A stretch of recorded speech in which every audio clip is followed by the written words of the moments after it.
Hi hello ನಮಸ್ಕಾರ. Welcome to Learning Academy YouTube channel. So ಬನ್ನಿ ಮಕ್ಕಳ, ಈ ಒಂದು ಹೊಸ ವೀಡಿಯೋದಲ್ಲಿ ನಾನು ನಿಮಗೆ 5 ಇಂಪಾರ್ಟೆಂಟ್ ಎಕ್ಸಾಮ್ ಟಿಪ್ಸ್ನ ಕೊಡ್ತಾಯಿದ್ದೀನಿ. ಪರ್ಟಿಕ್ಯುಲರಾಗಿ KCT ಎಕ್ಸಾಮ್ಸ್ಗಳು ಯಾರು ಬರ್ತೀರೋ ಆ ಒಂದು ಮಕ್ಕಳಿಗೋಸ್ಕರ.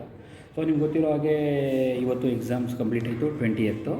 ಸೊ ಒಂದು ಸಲ ನಿಮಗೆ ಎಕ್ಸಾಮ್ಸ್ ಕಂಪ್ಲೀಟ್ ಆದಮೇಲೆ ನಿಮ್ಮನ್ನೆಲ್ಲ ಕಾನ್ಸಂಟ್ರೇಷನ್ KCT ಎಕ್ಸಾಮ್ಸ್ ಮೇಲೆ ಇರುತ್ತೆ, which is going to be held on 15th, 16th and 17th. So ನಿಮ್ಗೆ ಆಲ್ರೆಡಿ ಇನ್ಫಾರ್ಮ್ ಮಾಡಿದ್ದೀನಿ. ಸೊ 18th ಇದ್ದಿದ್ದು ಕನ್ನಡ ಎಕ್ಸಾಮು ಪ್ರೀಪೋಂಡ್ ಆಗಿದೆ, ಅದು ನಿಮಗೆ 15th ಎಕ್ಸಾಮ್ ನಡೀತಿದೆ.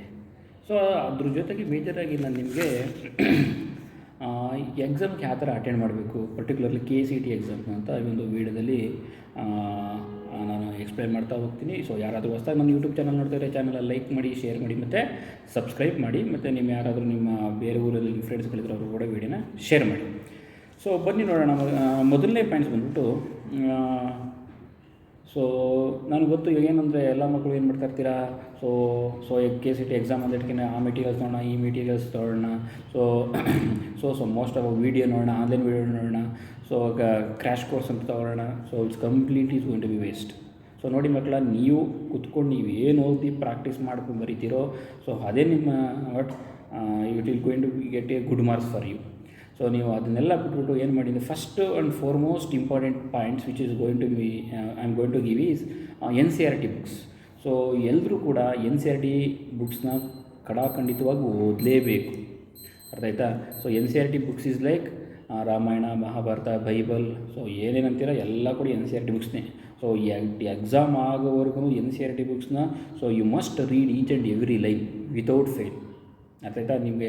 ಸೊ ಒಂದು ಸತ NCERT ಎಕ್ಸಾಮ್ನ ಕಂಪ್ಲೀಟ್ ಮಾಡಿಬಿಡ ಟೆಕ್ಸ್ಟ್ ಬುಕ್ಸ್ನ ಓದಿದ್ರೆ 60 to 75% ನಿಮ್ಗೆ ಅದೇ ಸೊ ಪೋರ್ಷನ್ಸ್ ಕಂಪ್ಲೀಟ್ ಆಗುತ್ತೆ, ಆಯ್ತಾ? ಸೊ ಯಾವುದೋ ಒಂದು ಪೆನ್ಸಿಲ್ ತೊಗೊಳ್ಳಿ. So you must read each and every line. So ಎಲ್ಲೋ ಒಂದು ಲಾಸ್ಟ್ ಸೆಂಟೆನ್ಸಲ್ಲಿ ಒಂದು ಲೈನ್, ಒಂದು ವರ್ಡ್ ಚೂಸ್ ಮಾಡಿಬಿಟ್ಟು based on that they will prepare one particular MCQs.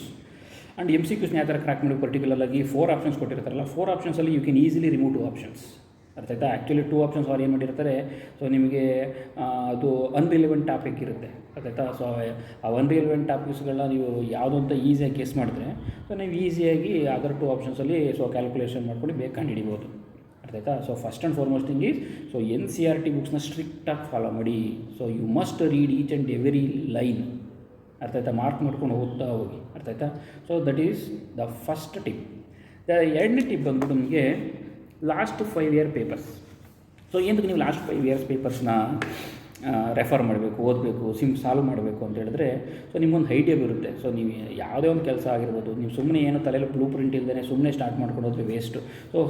So text book ಓದ್ತಾ ನೀವು first year paper, second year paper, third year paper ಓದ್ತಾ ಹೋದರೆ ಗೊತ್ತಾಗುತ್ತೆ ಯಾವ ಲೆಸನ್ಗೆ ಇಷ್ಟು ವೆಯ್ಟೇಜ್ಗಳು ಕೊಡಬೇಕು, ಅರ್ಥ ಆಯ್ತಾ?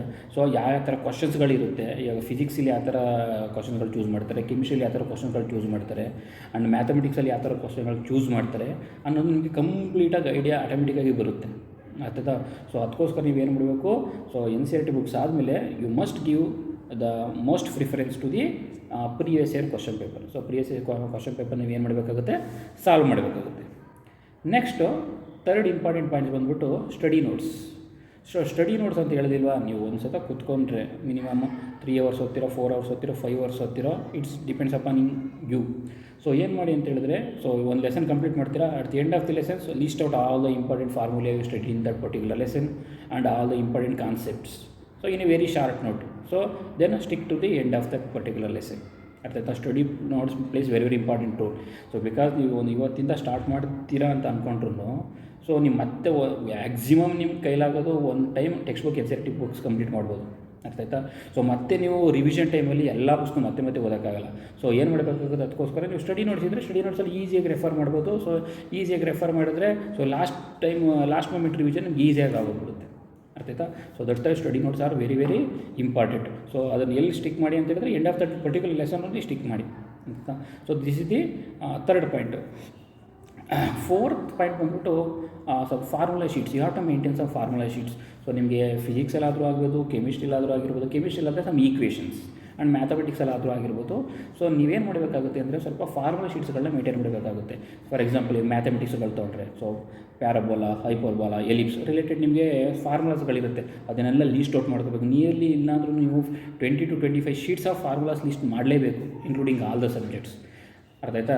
ಅದೇ ಥರ ನಿಮಗೆ ಫಿಸಿಕ್ಸ್ ಬಂದರೆ, ಸೊ ಫಿಸಿಕ್ಸ್ ಬಂದರೆ ಎಲ್ಲ ಲೆಸನ್ಸ್ಗಳು ಮಿನಿಮಮು 5 to 6 ಈಕ್ವೇಷನ್ಸ್ಗಳಿರುತ್ತೆ, ಫಾರ್ಮುಲಾಸ್ಗಳಿದ್ದೇ ಇರುತ್ತೆ. ಅರ್ಥ? Suddenly gravitation, so what the relation between acceleration due to gravity, radius and mass of the earth, ಆ ಥರ ಎಷ್ಟೊಂದು ಕ್ವಶನ್ಸ್ಗಳು ನೀವೇನು ಫಾರ್ಮುಲಾಸ್ಗಳ ಲೀಸ್ಟ್ ಮಾಡಲೇಬೇಕಾಗುತ್ತೆ. ಸೊ ಯಾಕೆಂದರೆ ಲಾಸ್ಟ್ ಮೂಮೆಂಟಲ್ಲಿ ನೀವು ಮತ್ತೆ ಎಲ್ಲಿ ಓದಿದ್ದೀರಾ ಅಲ್ಲಿ ಮತ್ತೆ ಬಂದು ನೋಡೋಕ್ಕಾಗಲ್ಲ. ಅರ್ಥಾಯ್ತಾ? ಸೊ ರಿವಿಷನ್ ಮಾಡಬೇಕಂತ ಹೇಳಿದ್ರೆ ಸೊ ದೀಸ್ ಫಾರ್ಮುಲಾ ಶೀಟ್ಸ್ ಕೂಡ place an vital rule. And last point ಬಂದ್ಬಿಟ್ಟು model question papers. So model question paper ಬಂದ್ಬಿಟ್ಟು ಏನಕ್ಕಪ್ಪ ಅಂದರೆ ಸೊ ನೀವು once after completing all so text ಬುಕ್ಸ್ಗಳು ಓದ್ತೀರಾ ನೀಟಾಗಿ, ಅದಾದಮೇಲೆ ಲಾಸ್ಟ್ 5 years ಕ್ವಶನ್ ಪೇಪರ್ ಎಲ್ಲನೂ ನೀಟಾಗಿ ಸಾಲ್ವ್ ಮಾಡ್ತೀರಾ, ಅದಾದಮೇಲೆ ಸ್ಟಡಿ ನೋಟ್ಸ್ ಪ್ರಿಪೇರ್ ಮಾಡಿದ್ದೀರಾ, ಫಾರ್ಮುಲಾ ಶೀಟ್ಸ್ಗಳಿದೆ ಹೆಲ್ಪ್ ಮಾಡೋಕ್ಕೆ. ಅದಾದಮೇಲೆ so now your turn is to check your caliber. How to check your caliber? By solving 3 to 4 model question papers. So ನಿಮ್ಗೆ ಗೊತ್ತಾಗ್ಬಿಟ್ಟಿರುತ್ತೆ so ಈ ಲೆಸನ್ಸ್ಗಳು ಈ ಥರ ಕ್ವಶನ್ಸ್ಗಳು ಕೇಳ್ತಾರೆ, ಈ ಲೆಸನ್ಸ್ಗಳು ಈ ಥರ ಕ್ವಶನ್ಸ್ಗಳು ಕೇಳ್ತಾರೆ ಅಂದ್ಬಿಟ್ಟು. ಸೊ ಅದು ಬೇಸ್ಡ್ ಆನ್ ದಟ್ ನೀವು ಮಾಡಲ್ ಕ್ವಶನ್ಸ್ ಪೇಪರ್ ನೀವು ಚೆಕ್ ಮಾಡಿದ್ರೆ ಸೊ ಸಾಲ್ವ್ ಮಾಡೋಕ್ಕೆ ಟ್ರೈ ಮಾಡಿದ್ರೆ 100% ನಿಮ್ಗೆ ಗೊತ್ತಾಗ್ಬಿಡುತ್ತೆ. So where exactly your graph will gonna start. So ನೀವು 80% ಇದ್ದೀರಾ, 90% ಇದ್ದೀರಾ, ಎಷ್ಟು ಪರ್ಸೆಂಟಲ್ಲಿ ಇದ್ದೀರಾ ಅಂತ ಈಸಿಯಾಗಿ ನಿಮಗೆ ಗೊತ್ತಾಗ್ಬಿಡುತ್ತೆ. So that is also so solving model question paper is also one of the most important part. ಅದಲ್ಲದೆ ನೀವೇನು ಮಾಡಬೇಕಂತ ಹೇಳಿದ್ರೆ ಸೊ ನಿಮ್ಗೆ ಗೊತ್ತು ಸೊ ನಿಮಗೆ 50% ಸೊ ನಿಮಗೆ ಪಿ ಯು ಬೋರ್ಡಿಂದ ಎಷ್ಟು ಮಾರ್ಕ್ಸ್ ತೊಗೊಂಡಿರುತ್ತೆ ಅದು 50% ಇರುತ್ತೆ. And 50% marks which you are going to get in CET examinations. So 50% to 50% ತೆಗಿಬೇಕಂದ್ರೆ ನಿಮ್ಗೆ ranking plays very important role. ಅದಕ್ಕೋಸ್ಕರ ಏನು ಮಾಡಿ ಸೊ ಫಸ್ಟ್ PUC ಓದಬೇಕಾಗುತ್ತೆ, ಸೆಕೆಂಡ್ PUC ಓದಬೇಕಾಗುತ್ತೆ. ಸೊ ಫಸ್ಟ್ PUCಗೆ ನೀವು so you have to choose the lesson based on their weightage. ಸ್ವಲ್ಪ ಮಕ್ಕಳು ಏನು ಮಾಡ್ತೀರಾ ಅಂತ ಹೇಳಿದ್ರೆ ಆ ಲೆಸನ್ಸ್ ವೆಯ್ಟೇಜ್ ಸಿಕ್ಕಾಪಟ್ಟೆ ಕಡಿಮೆ ಇರುತ್ತೆ. Means they are going to choose only few questions from that lesson, but you are going to spend more time on it. So it is again a waste of time. So ಓದೋದಕ್ಕೆ ಮುಂಚೆನೇ some blue print should be there. ಅರ್ಥಾಯ್ತಾ? ಯಾವುದೇ ಕೆಲಸ ಆಗಿರ್ಬೋದು. So ಇವಾಗ ಎಲ್ಲಾದರೂ ಇವತ್ತು exams complete ಆಯಿತು ಅಂತೇಳಿ sit today only and prepare blue print. So ನಾನು ಎಷ್ಟು ಅವರ್ ಓದಬೇಕು, ಸೊ ಫಿಸಿಕ್ಸ್ ಎಷ್ಟು ಟೈಮ್ ಕೊಡಬೇಕು, ಕೆಮಿಸ್ಟ್ರಿಗೆ ಎಷ್ಟು ಟೈಮ್ ಕೊಡಬೇಕು, ಮ್ಯಾಥಮೆಟಿಕ್ಸ್ ಎಷ್ಟು ಟೈಮ್ ಕೊಡಬೇಕು, ಸೊ ಫಾರ್ಮುಲಾ ಶೀಟ್ ಪ್ರಿಪೇರ್ ಮಾಡಿ ಒಂದು ಸ್ಟಡಿ ಪ್ಲೇಸಲ್ಲಿ ಇಟ್ಕೋಬೇಕು. So model question paper select ಮಾಡ್ಕೋಬೇಕು. ಸೊ ಇದೆಲ್ಲ ಒನ್ಸ್ ರೆಡಿ ಮಾಡಿಕೊಂಡು then you start to read. So weightage is also very important tool. So totally so these are all the major key points you must follow in order to crack the KCET examinations. ಅರ್ಥಾಯ್ತಾ? Okay friends, ಎಲ್ಲರೂ ಈ ವಿಡಿಯೋನ like ಮಾಡ್ತೀರಾ, share ಮಾಡ್ತೀರಾ ಅಂತ ಅಂದ್ಕೊಂಡಿದ್ದೀನಿ. So ಇದೇ ಥರ ಮೆಸೇಜ್ನ ಎಲ್ಲ ನಿಮ್ಮ ಫ್ರೆಂಡ್ಸ್ಗೂ ಫಾಲೋ ಮಾಡಿ. ಸೊ